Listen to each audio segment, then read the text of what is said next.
Sa ibang balita, nasa Amerika na si Pangulong Bongbong Marcos para sa pulong nila ni US President Donald Trump. At live mula sa Washington DC sa Amerika, may ulat on the spot si Sandra Aguinaldo. Sandra! Yes, Rafi, dumating nga si Pangulong Bongbong Marcos dito sa Amerika ng 2:48 p.m.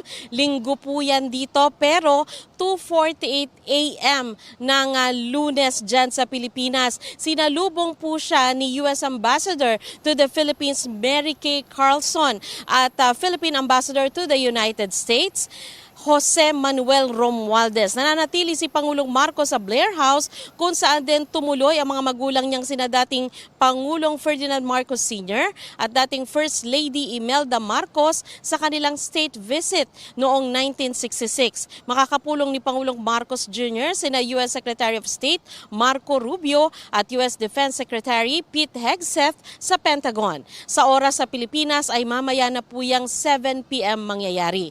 July 22 naman, magkikita sina Marcos Jr. at Trump sa White House. Ito ang unang bilateral meeting ng dalawang presidente mula nang magsimula ang ikalawang termino ni Trump noong Enero. Ang pagbisita ng Pangulo sa Amerika ay sinalubong ng kilos protesta mula sa ilang grupo. Tila inuna raw kasi ni Pangulong Marcos Jr. ang economic at military interest ng Amerika kesa sa interest ng Pilipinas. Sinisikap pa naming kunin ang pahayag ng Malacanang kaugnay nito. Sabi naman ni Ambassador Romualdez, nirerespeto niya ang saloobin ng mga nagkilos protesta at sabi pa nga niya, mas magugulat siya kung hindi sila nagprotesta rito. Dagdag niya, pag-uusapan din kung paano makikinabang ang Amerika at Pilipinas sa isa habang isinusulong ang kanilang interes. Narito po ang pahayag ni Ambassador Romualdez. Hindi na pwede yung anong pwede natin makuha sa isang bayan. Kailangan ano yung tama para sa dalawa. Pero most important, yung anong mas mabuti para sa atin. It'll be more on discussions on how we can continue to cooperate with the United States, our major ally. At the same time also, I think President Marcos would like to see how we can work with the United States and other countries that have the same mindset as far as the West Philippine Sea is concerned.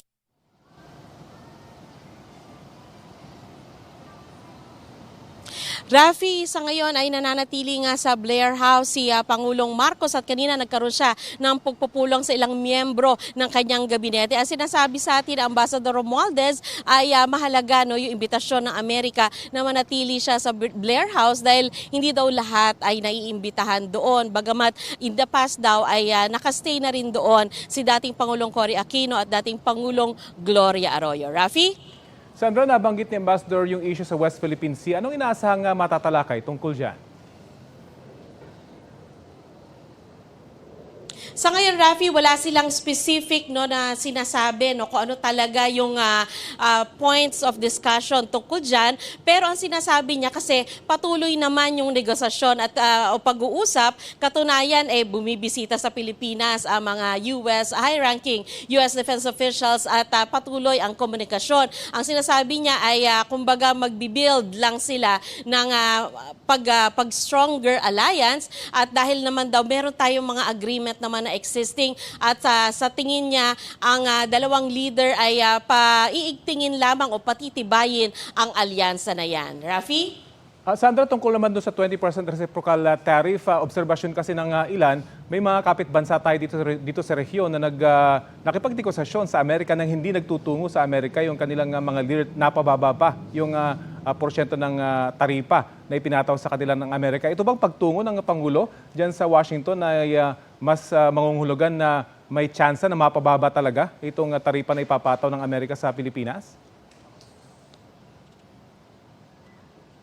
Naitanong din yan kanina, Rafi, kay Ambassador Romualdez. Ang sinasabi niya ay bago pumunta rito ang Pangulo ay may mga pag-uusap na yung mga ranking officials din natin at ng Amerika. Kumbaga meron ng gumugulong na pag-uusap at dito daw sa paghaharap nila ay muling mare-raise yung kung ano man yung naging resulta ng mga pag-uusap na yon. Pero Rafi, sa ngayon wala rin siyang masabi kung meron bang agreement na talagang nabubuo sa pagitan ng dalawang bansa. Rafi? At Sandra, apektado rin yung mga Pinoy sa mas mahigpit na immigration policy ng Amerika. Anong mapag-uusapan dyan?